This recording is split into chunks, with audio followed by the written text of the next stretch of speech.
Well, I guess we can kick it off. We're on the screen now. Perfect. So, thank you so much for being here, Sarah. It was such a pleasure, speaking to you in the last few weeks over call with Vivian. And obviously, I know that you've been through quite the transformation with the Boldyn Networks, and you personally have vast experience in marketing and everything. So for those who don't know who Sarah Roberts is, could you give a bit of an intro to who you are and what you've been up to before Boldyn? Yeah, so as you mentioned, my name is Sarah Roberts. I'm Chief Marketing Officer of the new Boldyn Networks. I've been through the transformation and the journey of what was BAI Communications, bringing the businesses together, now rebranding to Boldyn Networks over the last 5.5 years. I'm a Kiwi, so I'm from New Zealand, if you can tell by the accent. Did a stint in Australia, now in London, not quite a year. So I think that's really added to my depth and breadth of knowledge, different countries, different industries. I actually studied psychology as well, so I think that really adds to kind of my depth and breadth and understanding of it's not just about kind of pushing out a campaign or pushing about marketing, it's about the customer and thinking about the end person. So yeah, real kind of breadth and depth, and it's led me to where I am now and what I'm doing in London. Yeah, no, that's really exciting. And for the Boldyn Network, sort of a rebrand, I know you've been through quite the journey with acquisitions of other companies and merging those together, making everything work. Were you there from day one? And how was the company before when joining? And how has it sort of transformed throughout the years to where it is now? Yeah, I don't know. A company's journey kind of goes on and ebbs and flows. But yes, as I mentioned, I've been there 5.5 years. We had a big change and a pivot in the last couple of years and a real focus on Northern Hemisphere growth, which has been incredibly exciting. So 4 acquisitions in the last couple of years. We've now also had a huge amount of organic growth.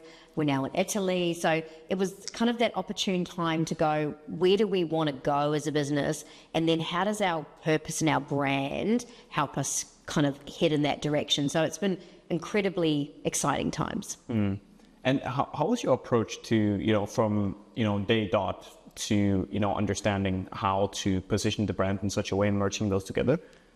How did you think? Take you on the journey? Shall I take you on the journey? Yes, so please yeah, do. It's a journey of not weeks, not months, but I think 18 months ago. Even before some of the acquisitions we now have, we started thinking about where we wanted to go with the brand alongside our business strategy. So I worked hand in hand with our Chief Commercial Officer, our Chief Strategy Officer to really sort of think about where do we want to go? How do we want to position the business? Where is the market going? And how can we create something that's authentic to our past and our kind of DNA as a business, but then also can leverage where the industry is going, where technology is going, and where we want to go. And it was very much a collaboration with external partners. So we worked very closely right from the beginning with Landor & Fitch, our branding agency, but also all across the business. So the board, our senior leadership team, we got all our leaders together last year. Was it last year? Yes, last year. And spoke to them about what the brand means to them, what's important to our DNA. We spoke to everyone across the business. So everybody in our business was part of this journey, and I think that was really, really important. From thinking about what is that purpose, and we can talk a bit more about purpose. How does that then shape the brand strategy? How do you then create kind of that visual identity and name a business? How do you then think about the tone of voice? How do you then roll out a company-wide project? And we had, everybody in the business in some way, shape or form had to touch rebrand, because without realizing, there's parts of, their day-to-day jobs that were in old brand. So we had to kind of run a big company-wide project to make it a reality. And then really, everyone goes to me now, oh, you're done, brand's launched. We're beginning. It's only the beginning. So alongside that, thinking about what's the marketing strategy that then amplifies that and really beds in what we want to do. Yeah, I see. And from starting out to understanding what kind of stakeholders needed to be involved, what was your thought of that? Because it all sounds, yeah, we need to do that. But what were the steps, and how did you go about understanding? Okay, this is the first step. This is the second step. This is the third step. So a large part of it in the beginning was understanding and looking at data, analytics, competitors, and research. So that's kind of was the starting point. We did, and I mentioned Landor and Fitch, our branding partners. We work with them to say, if this is where our end goal is, what do we need to do to achieve that? And we kind of map that whole process and journey that I talked to you about. And I think the large part of it was that at every point, we kind of ebbed and flowed and pivoted as we needed. So even though we kind of mapped out, we need strategy, we need to work our purpose, then we need to think about the name, then we need to think about the visual identity, then we need to think about how we kind of rebrand a business alongside kind of creating the brand and mobilizing it. But at no point did we go, this has to be the process that we're going to follow. So as we got insights, as we were informed along the journey, we would do pivots and turns. So for example, naming, we thought, naming is the hardest thing in the world to do. Okay. I never really want to go through a naming project ever again. And it was one of those ones where, we thought, we've done the strategy, we've done the purpose, we understand the industry, we understand the competitors, we've done quant, we've done qual, we'll have this down pat. Oh my God, it was hard. It was the hardest point of the whole process. I think it took us 3 months. Everyone has an opinion. You'd get to we got to the final point. I got everybody on board. Do you know how hard that is? And then we couldn't get it across the line from a legal trademarking perspective. So I think it's how you can be flexible with process. So yes, we mapped the process right from the start, but then we had that flexibility as we went along and listening to what stakeholders are saying, because I think it's, one of those things that if people aren't gelling with things, just because this is how it has to be and how you thought it was going to be, doesn't mean it's the right way. So how can you listen and change and pivot as you kind of take people on the journey? Yeah. And, you being the group chief marketing officer of Boldyn, you have the marketing strategy and you have the business strategy. So how closely do they go together? How do you make sure to involve non-marketing people in that process as well? And yes. Is that important? Yes, very important. And working out when to involve them is the hardest part. I think it's one of those things that if you involve them too early, it may not seem tangible and it seems very high level and they don't understand it. But if you involve them right at the end, then it's locked and loaded. So I think it's the one, clearly understanding business strategy, lines of business, what the targets are, how you can align marketing contribution to revenue. That's a really kind of key piece. Talk that language and then work out those tangible tactics that marketers understand. So I think it's ensuring, a little bit like you do with marketing, you think about your end customer and you think about your message to your end customer. It's exactly the same with your internal stakeholders, thinking about what's important to them, having those conversations around, what are your targets, what are your goals, what are your priorities, and then looking at how that aligns with the marketing strategy, talking to them along the lines of this is what marketing will deliver to their priorities. And then, yes, going into the tactics. But that's, from our perspective, where the marketers kind of get into their day-to-day and just need to execute. And how did this work with all of the recent acquisitions that you made in the company? Was it just, it all made sense in terms of merging their marketing and business strategy? And how did you go about, merging that company into one? And was it easy? Was it hard? What were the challenges that you faced along the way? And what would you say was the most important piece of the puzzle of making all of them working? So it's a journey. I don't know if I'd ever say it was easy, but I don't think it was also hard, if that makes sense. And I know that sounds like I'm sitting on a fence, but I think a lot of it was at no point in time did we say, you're coming into us, we're taking over everything, you're doing it our way is the right way, and you must kind of conform. And I think that's why it's been, especially with the brand, a smooth transition and people are excited about what we're doing. The way that we've kind of approached bringing those businesses together is what's working for you guys, what's not working for you guys, where are there opportunities where you can align with what we're doing, how can we take you on a journey towards integration rather than kind of day one integration. And for us, the US business has only just been integrated, so we left the brand separate. There's a reason why we acquired these businesses, because they're doing amazing things.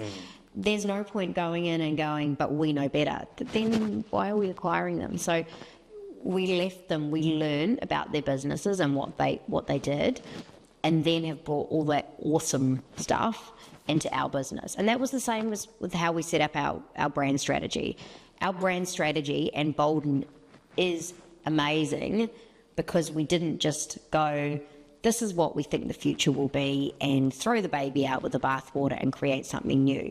We went, our brand exists because of the magic of all those other businesses, the people, the expertise. It was like a cake, right? It was like we needed the bit of the flour and the bit of the salt and the egg and whatever else. I haven't done baking in a while. A lot of things for a cake. But it's kind of the coming together of all the ingredients. And I think anything you do with marketing and brand, it's how you can be authentic and genuine. And you can only do that if you're leveraging what you've got. So it's how can you celebrate the past, but then think about how you then change that into the future. And I think that's what we've done with the acquisitions and the integrations and being respectful of people.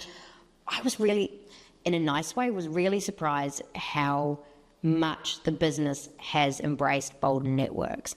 And I would love to say I had that plan all along, and I took all the people along. And look, I've learned from my past, and when I was at Optus, we did a lot around taking people on journeys around brand. So that was really important. I went, when we tackle this piece around brand, 101, it's about the people and about customer as well. So even though I'm talking employees, it's just as important around customer.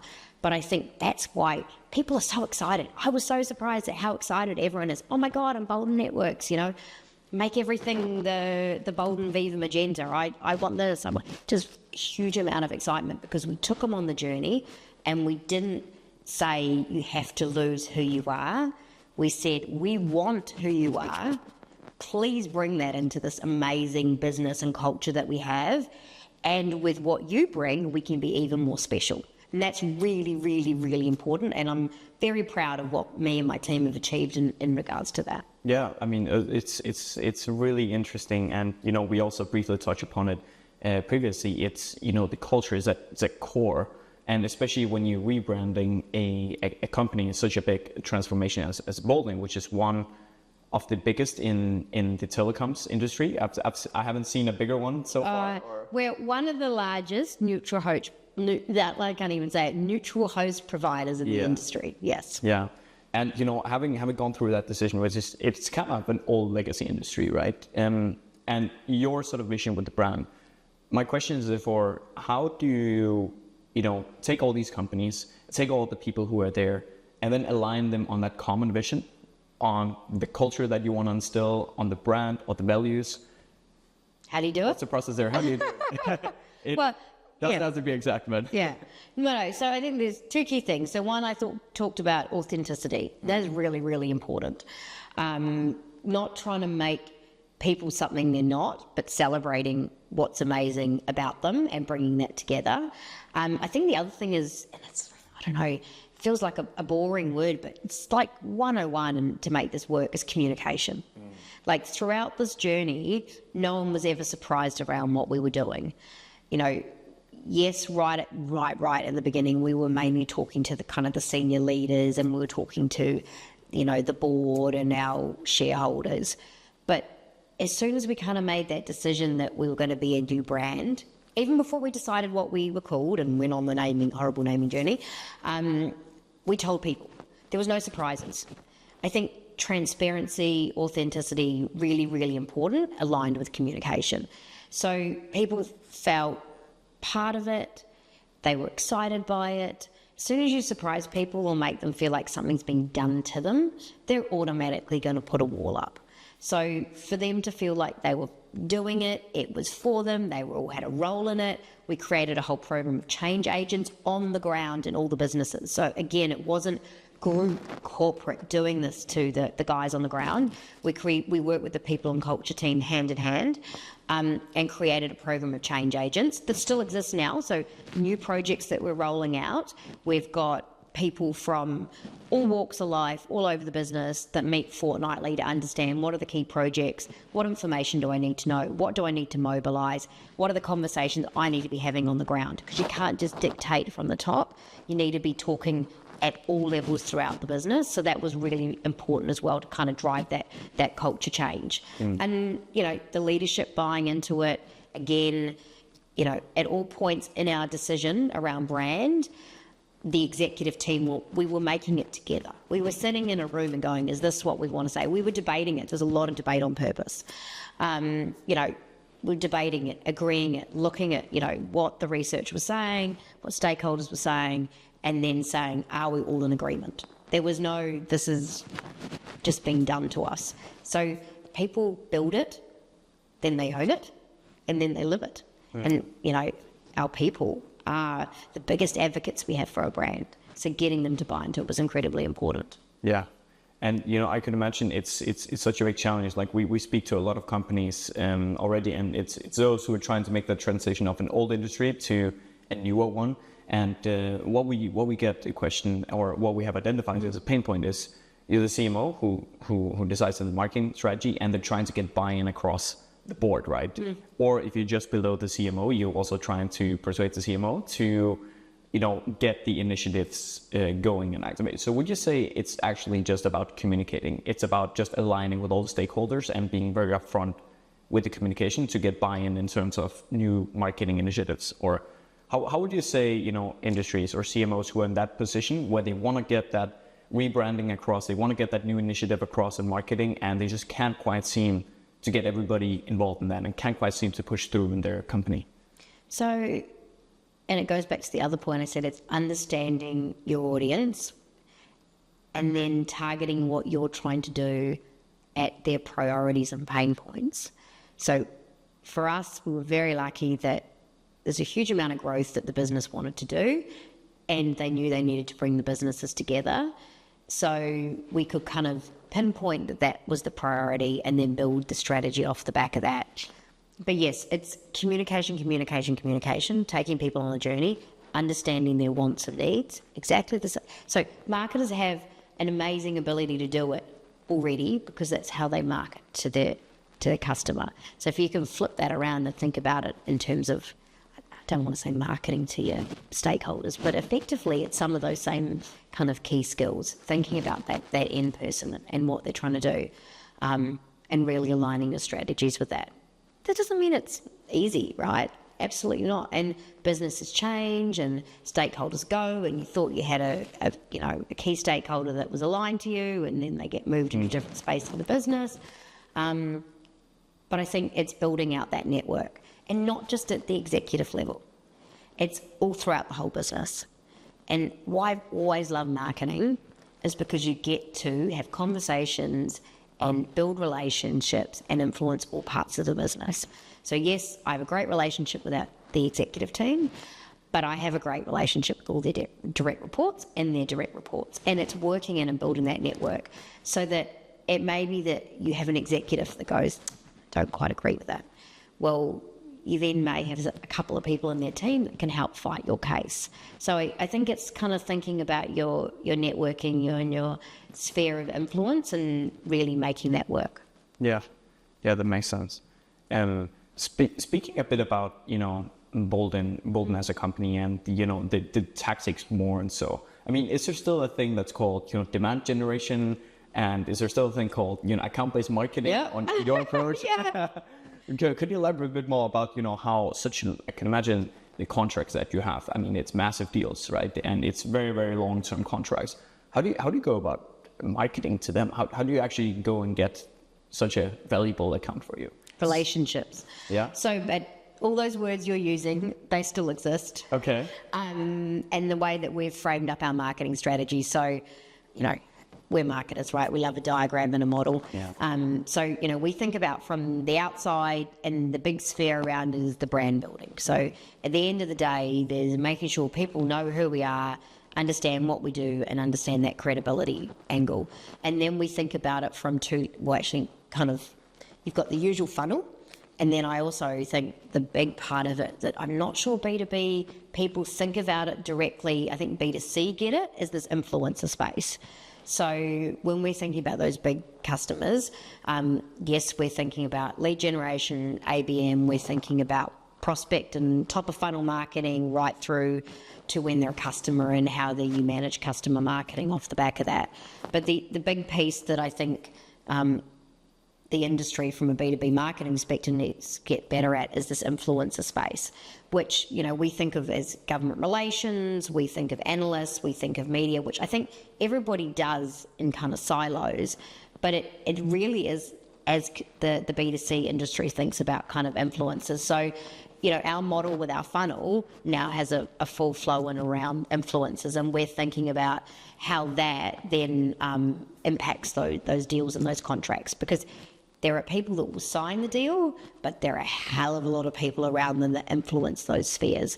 And that's just as important as that kind of end customer as well, and really ensuring that we're targeting them. And that is where it gets a little bit harder.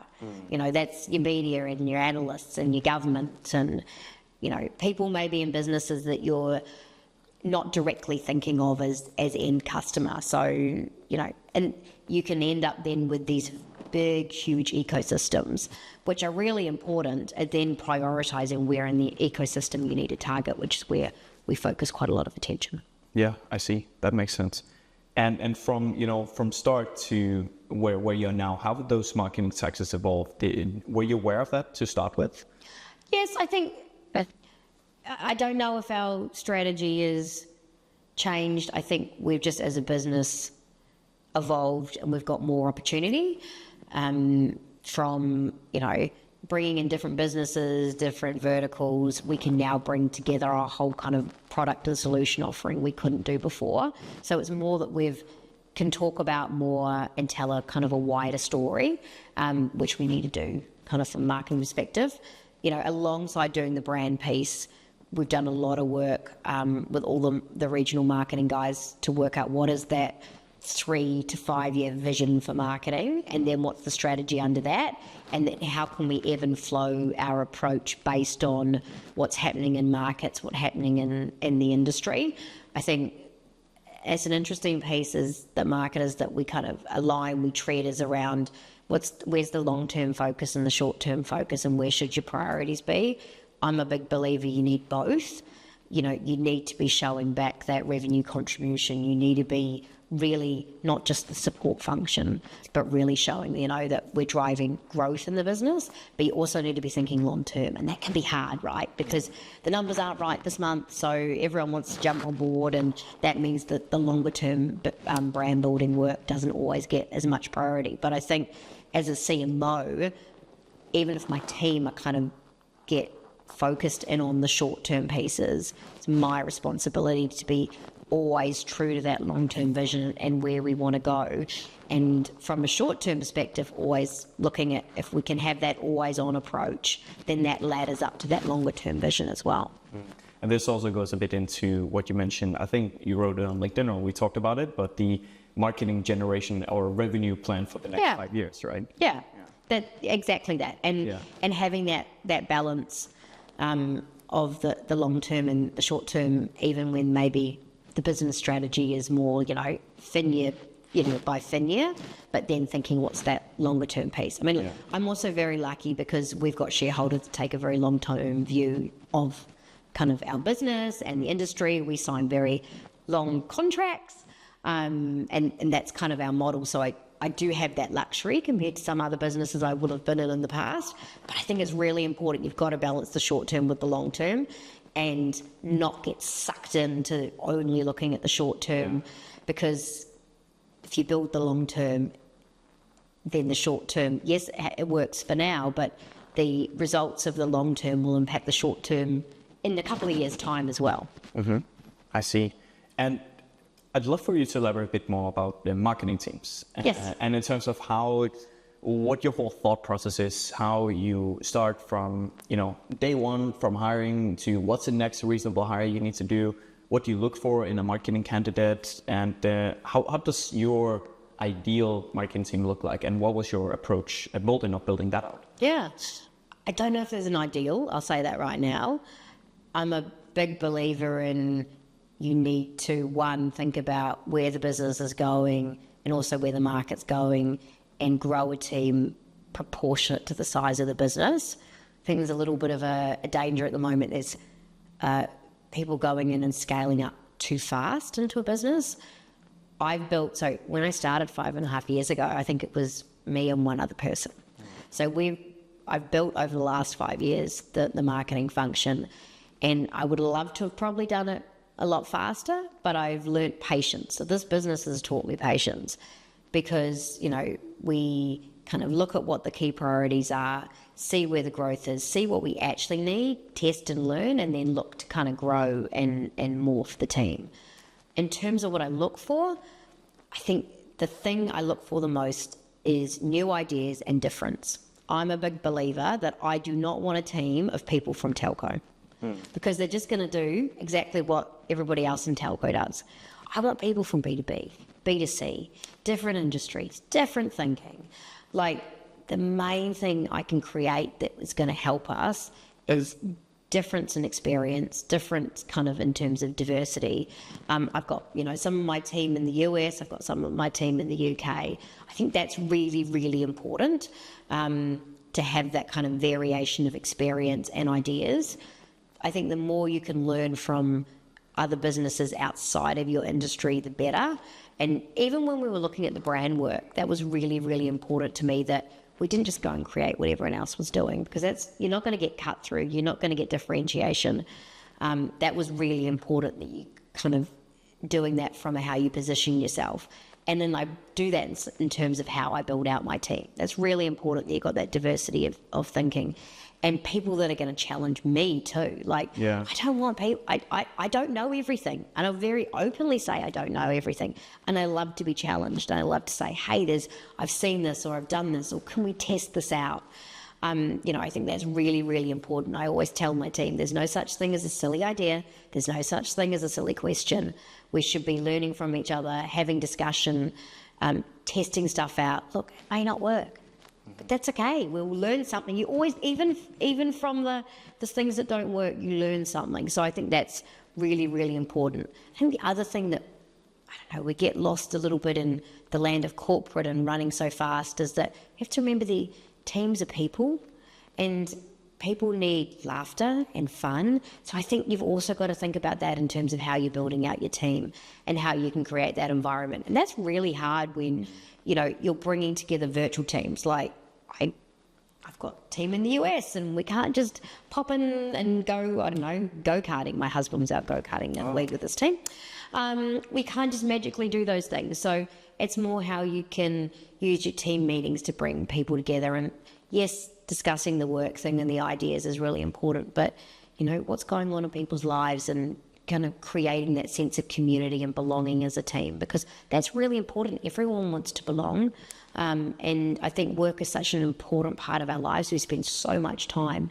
So you can get the best of people if you understand the person and they feel happy and they belong and they feel comfortable. So you've got to balance the ideas with the fun and the human side of kind of bringing a team together. And also, to the point, you might already have answered this, but what would you say is an underrated quality in a leader nowadays? So I think listening and learning is really, really important. I think I touched on it. I don't know everything, openly don't know everything, so I want to learn just as much. But the one thing that I think is underrated, and it can be seen in females a little bit that it's a weakness, is kindness. I'm all for the crusade on creating kindness and empathy and respect. People, they want to feel happy in their environment.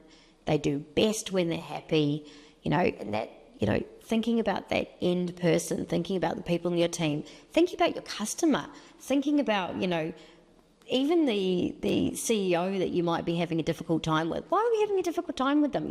Try and put yourself in their shoes and remember kindness. I'm very big on, there's got to be that human aspect, and you've just got to, every day you should be thinking about, what's going on in that person's life? How can I seek to understand them, and how can I be empathetic and kind?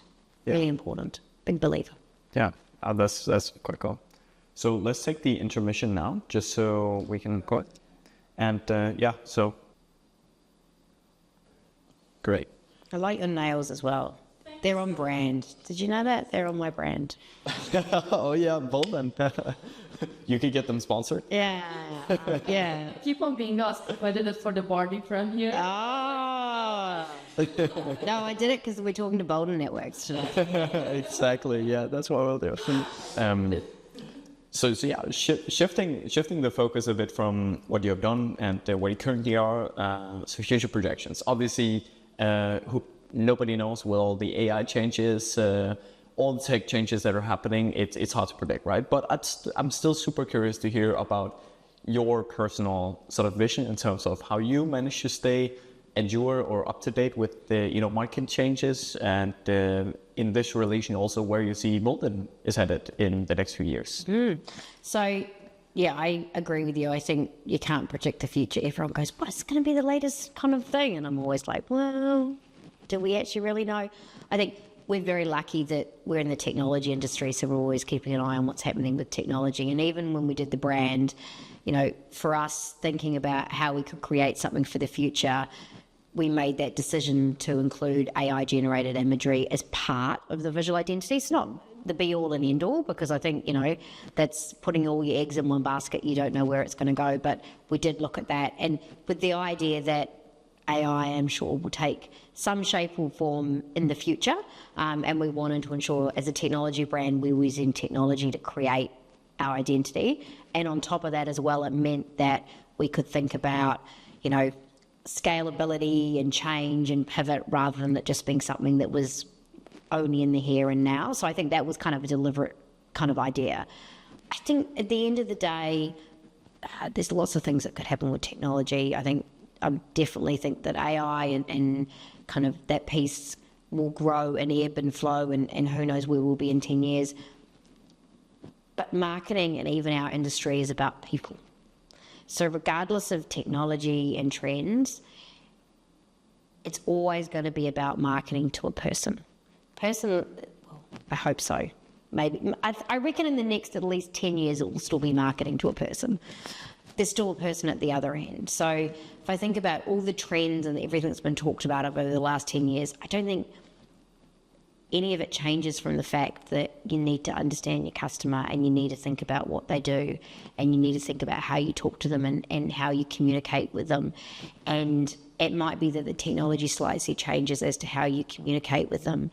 But if you can, regardless of all the trends, and sorry, that kind of negates your question because you said, what are the trends? And I'm saying, do you need to focus on the trends? I guess I'm saying is, I think you need to focus on the person and the customer.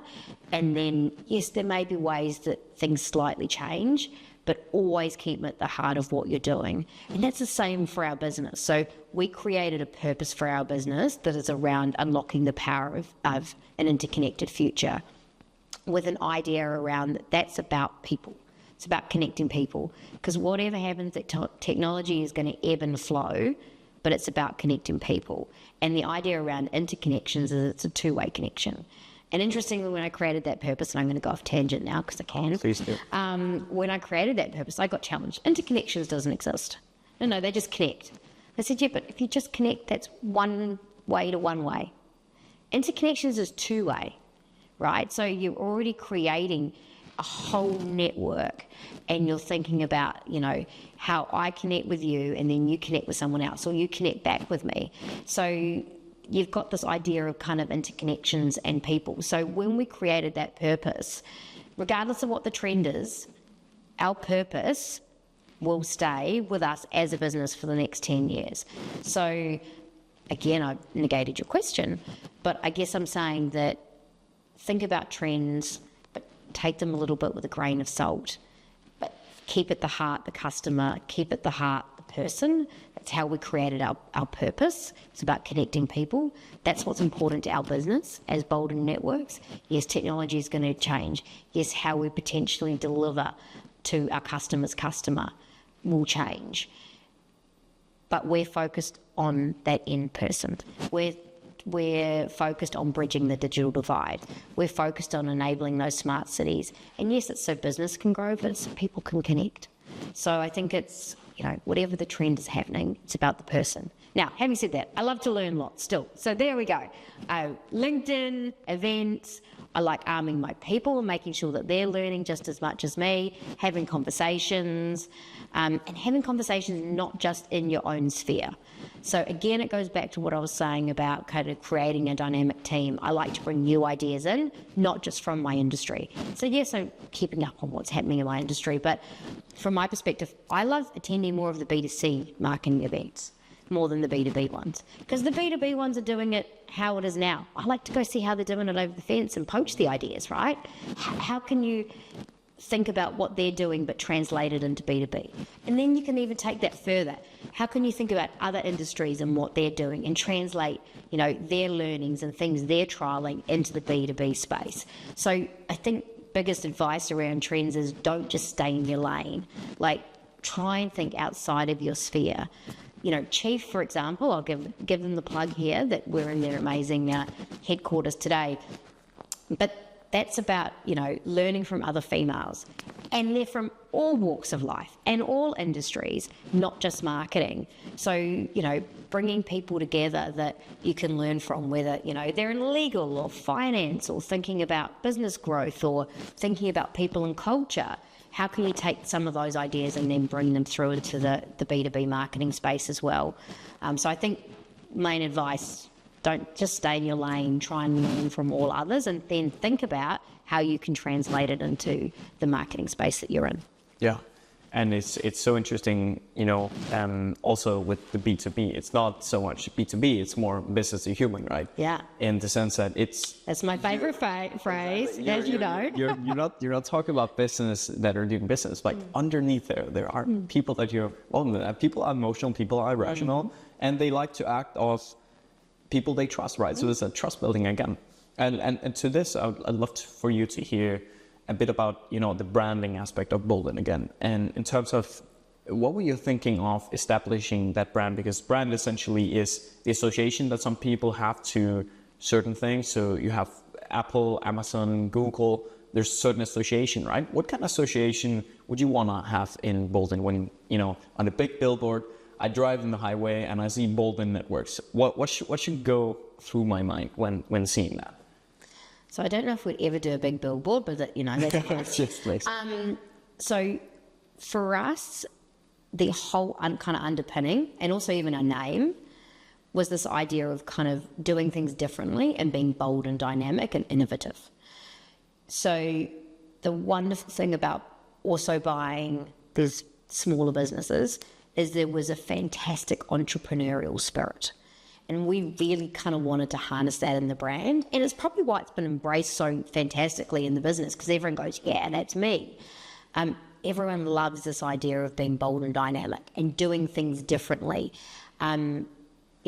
Still thinking about our customer at the heart of everything we're doing, thinking about how we can deliver to them, because delivery is everything. That's really, really important. But how can we do things a little bit differently? How can we ensure that we're always thinking about that customer and the best interest in the customer? Is there, a way to do it, that's slightly cheaper or more sustainable, or like how are we thinking about projects and not just kind of doing what we've always done, but delivering, fantastic experiences for our customers for the projects that we've kind of committed to. So that real idea of innovative, bold and dynamic thinkers doing things differently and delivering on what we say we're going to deliver is kind of the core and the heart of our business. I love it. Backtracking just slightly, I'm really curious, obviously it's been a huge success with the rebrand, love the colors, love the whole approach that you have. If you could go back to the day one that you started with this rebrand, yes, what is the one piece of advice that you would give yourself? Oh my gosh. What was one piece of advice to myself?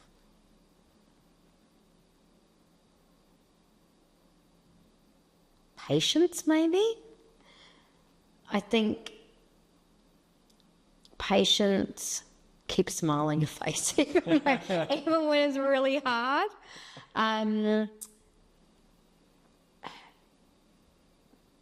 I think when I started out on the project, and it was 18 months ago, we kind of started having the discussion around it, I thought it would be, I knew it was a big task, but I didn't think I knew how big a task it was. And it wasn't that we tried to create it really fast. It was more that taking people on the journey, being patient, learning, that kind of changing the flow as you need to change the flow, and hanging in there. I think that would be the main thing. And knowing that you'll get there in the end, it kind of goes back to that patience thing, that you don't need to rush into it. Seek to understand, seek to listen, build something that's incredibly robust rather than building it fast, I think would be something that I'd kind of say to people. Listen, learn, be patient, kind of build as you go. I'm going to keep a smile on your face when you have like months and months of naming and it all goes wrong, you know. Yeah. Would this be the same advice that you would give to, you know, they might not be a CMO now, might be aspiring female leaders. Would this be the same advice that you would give them when they're just starting out the career? Oh, what would you do? Okay, you have a woman just graduate from uni. I think it's this time of the year. Yeah, I'm hiring a grad at the moment. Exactly. Yeah. They're all in. They might have studied psychology, which I think there's so much that goes together with marketing. It is psychology, right? And they want to pursue marketing. What advice? Like, how should they start? I mean, it can be quite daunting to go out and search for jobs, and you know all these new terms, all these other really senior people who have been in marketing for years. What advice would you give them who are just starting out on their own journey? Ask questions. And I think I said it before, and I say this with my team, there's no such thing as a silly question. Ask questions, learn, absorb, ask more questions.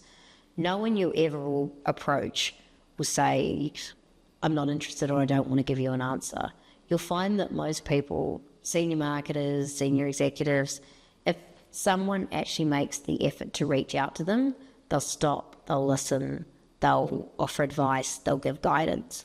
I think, you know, that is the key thing that I would say, you know, ask the questions, be curious, learn, be curious, be more curious. Don't ever presume you know everything. I think if you can be really open-minded with life and work and everything you do, that will really set you up. And just keep pushing forward. Like, if someone says no, just go a different direction. Like you've got to be determined. Like, nothing is going to get magically handed to you. You've got to fight for what you believe in. You've got to fight for the direction. You've got to dig your heels in. I know, you know, again, when I'm talking about the brand stuff, I was at that point, I was like, I just want to get this visual identity signed off. Like, I really do. And I wasn't happy with the work, and I was meant to be going into the exec to show them the work. And, you know, that person that kind of, and it goes back to that patience thing, it's kind of always trying to run ahead, goes, I'm going to present the work anyway, and it's okay. And I went, nah. And I turned around to the exec team and I said, I know that I committed that I'm going to present you this work. I'm not happy with it. And I don't want to present it. And this is our brand. And you're going to need to wait a week. And that's scary, like, you know, like to go, and actually they all went, yep, that's cool. But I think, you know, you've got to have courage in your convictions and drive forward and always push and always try for the best kind of product. And I think that's really important. And for me, in that moment, I went, I've got to have the courage here to say, nah, this isn't right. And I'm backing myself and my team that we will get it right. But, you know, you've got to kind of find your feet to say, hey, I know it's right and I'm going to push forward and drive forward. I love it. Is there any question that I have not asked you that you wish that I have asked? Oh, Christ. I don't think so. We talked about everything and anything and everything, haven't we? No, I don't think so. Any final comments? Any of them? Thank you. It's been fantastic. Yeah, I just always think about the in-person, be human. Yeah. It's been really enjoyable. That's it. Thank you so much, Steph. Yeah, thank you. Okay.